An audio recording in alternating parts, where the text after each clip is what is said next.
Hey, what's up? My name is Jonathan Fink, and this is my audiobook series. Up next, we're reading Spirits of the Gridiron, Volume 1, Chapter 3, The Transfer Portal.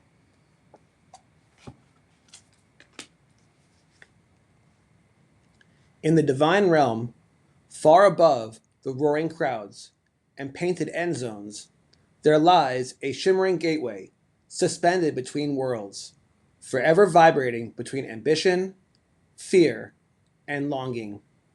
It is called the Transfer Portal. Once it was sealed tight, guarded by gatekeepers, open only for the rarest of reasons: hardship, exile, divine intervention. A player entering the portal was an omen, a crossroads, a risk few dare take. But now, the transfer portal stands wide open, buzzing like a power line in the dark. It has become a force of nature, a storm rolling through the world of college football, reshaping the very soil beneath the turf.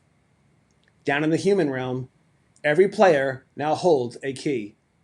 Any young man can step into the transfer portal and leave behind everything he's ever known: his locker, his coaches, his routine, his role in the story, and dive headlong into the unknown. Some leap with courage, others flee with heartbreak. Some just vanish, hoping someone, anyone, will call their name on the other side. It is a gateway of freedom and a great abyss. A player from an FCS program, benched for 2 seasons, steps in and finds a fresh start at a D2 school that sees his passion, not just his stats. A former 4-star recruit leaves a Power 5 school only to end up nowhere, unclaimed, his film unwatched, his number never called again. A walk-on transfers twice, gets lost in the portal, and ends up back at home, coaching youth football in the town he once swore he'd leave forever. And yet, another transfers and becomes a Heisman finalist. The spirit of the gridiron gather in the heavens to debate, and they are divided. Some football gods see the transfer portal as liberation, a divine correction to decades of injustice. They speak with passion in their hearts, remembering players trapped in depth charts, lied to by recruiters, punished for injuries. These kids need a second chance, they say.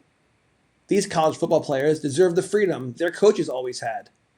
The spirits of the gridiron send dreams to players on restless nights, but others frown upon the chaos.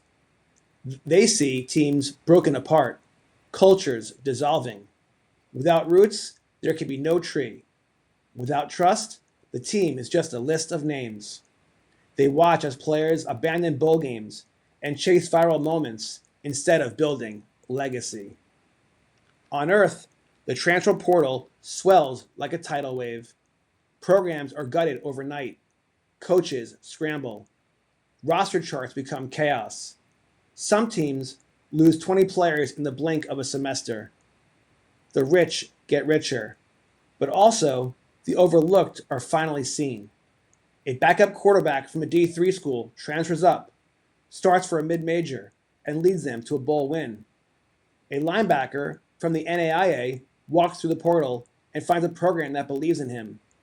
He calls his mom after his first game, weeping. "They let me hit somebody. They let me play." The portal is neither good nor evil. It is a mirror, showing the soul of whoever steps through. But as more players leap into the portal with dreams in their eyes, the football gods begin to worry.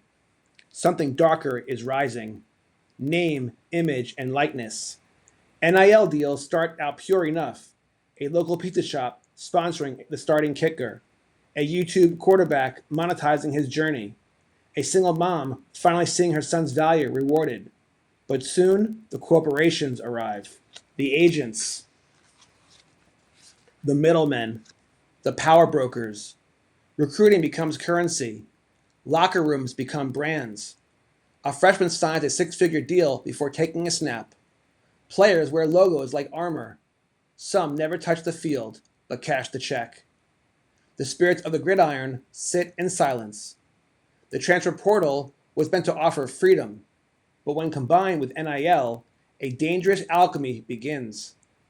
They ask hard questions from above.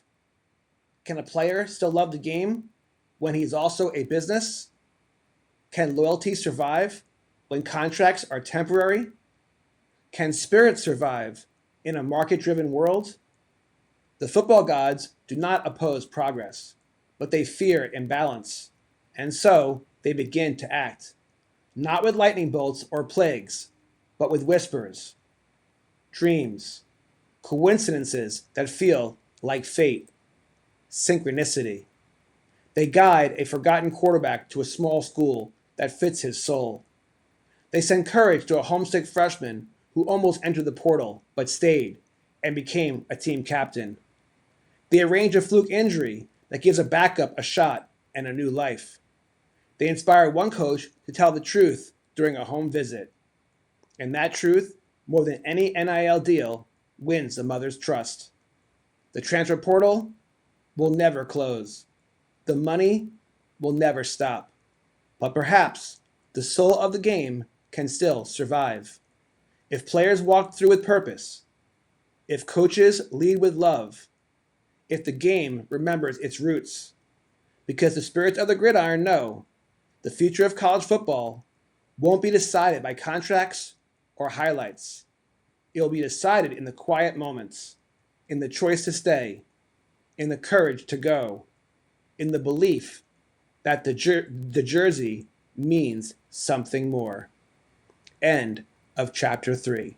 Up next, Chapter 4, The Rise of NIL. Please give this a like, please subscribe. Thank you for watching, and as always, God bless.